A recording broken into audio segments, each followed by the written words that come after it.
Mr. President. Republican Whip. Thank you, Mr. President. Mr. President, I would ask unanimous consent the quorum call be lifted. Without objection. Mr. President, this week the Senate is finally considering the Federal Aviation Administration Reauthorization Act. And I am glad we are here, even if belatedly. Our nation depends on a safe, efficient, and robust national aviation system. And the bill before us today will help strengthen aviation safety, address the pilot shortage, and improve airport infrastructure, all of which will contribute to a better experience for the traveling public. I'm particularly pleased that my proposal to create an enhanced qualification program for prospective airline pilots was included in the bill. The United States is facing a serious pilot shortage, which has resulted in reduced air service at airports around the country. This has real impacts on the flying public, particularly for those in rural states like South Dakota, since smaller regional airports have tended to see the greatest reduction in flights. To help address this shortage and improve the quality of pilot training, Senator Sinema and I introduced a proposal to create an enhanced qualification program for prospective airline pilots. Our proposal was a direct response to a recommendation from the Air Carrier Training Aviation Rulemaking Committee, a body of industry, labor, and safety representatives who meet regularly under the auspices of the FAA's Office of Aviation Safety, which recommended the implementation of such a program to create a structured pathway for pilots to obtain intensive training. While the United States has stringent requirements for the number of flight hours prospective airline pilots must complete before obtaining their pilot's license, the quality of that cockpit time is often less than optimal preparation for flying commercial jets. And so to better prepare pilots for airline jobs, our proposal will implement an enhanced qualification program designed and audited by the FAA and administered by air carriers that will give aspiring airline pilots intensive training with experienced air carrier pilots and other experts. Intensive training, Mr. President, is in the kind of air carrier environment where prospective airline pilots will be flying is something that is largely missing from current training.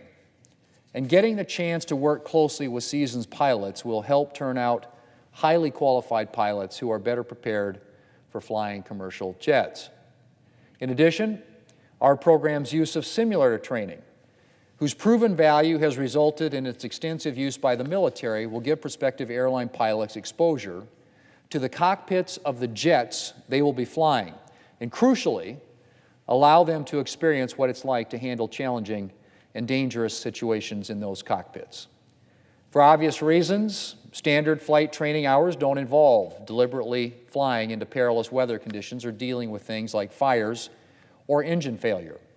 But simulator training offers prospective airline pilots the chance to deal with all those situations and more, and deal with them again and again until their response to these situations is fine-tuned. Mr. President, our proposal is a win-win. It will turn out better prepared pilots, and it will help address the pilot shortage by making training more accessible. And I'm very pleased that it was included in the bill that is before us today. I'm also very pleased that Senator Klobuchar's Aviation Workforce Development Act and Recruitment Act, which I co-sponsored, was included in the bill. This measure will help address workforce challenges across the aviation industry by expanding resources to help recruit and train pilots, aviation manufacturing workers, and mechanics. And finally, with rural air service once again in mind, I'm very pleased that my provision to allow communities to receive multiple small community air service development program grants for the same project was included in the legislation before us today. This will help make it easier to expand sorely needed air service for rural communities. The bill also includes language providing small airports with more flexibility to use AIP funding for terminal improvements, which will be crucial for enabling rural airports to expand access as construction costs continue to rise. Mr. President, on another topic, the legislation before us today includes my bipartisan Increasing Competitiveness for American Drones Act with Senator Warner, which will streamline the approval process for beyond visual line of sight drone flights and clear the way for drones to be used for commercial transport of goods across the country. The wider deployment of drones has the potential to transform the economy with innovative opportunities for transportation and agriculture that would benefit rural states like South Dakota. And my bill will help ensure that the United States remains competitive in a growing industry increasingly dominated by countries like China. I'm also pleased that legislation I co-sponsored with Senator Duckworth to help improve the flying experience for individuals who use mobility aids was included in the final legislation that we're considering.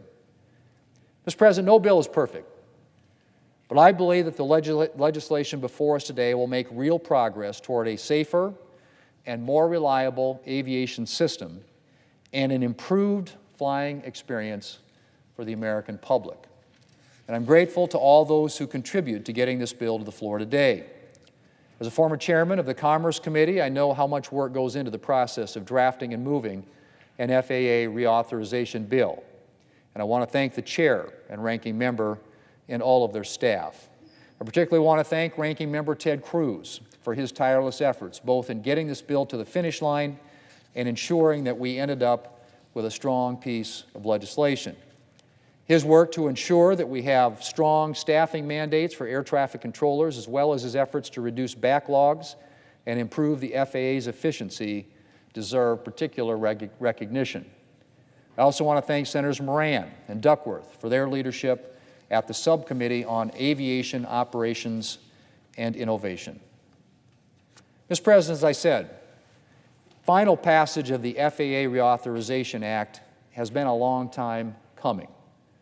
But the day is finally here, and I look forward to seeing this bill enacted into the law in the very near future.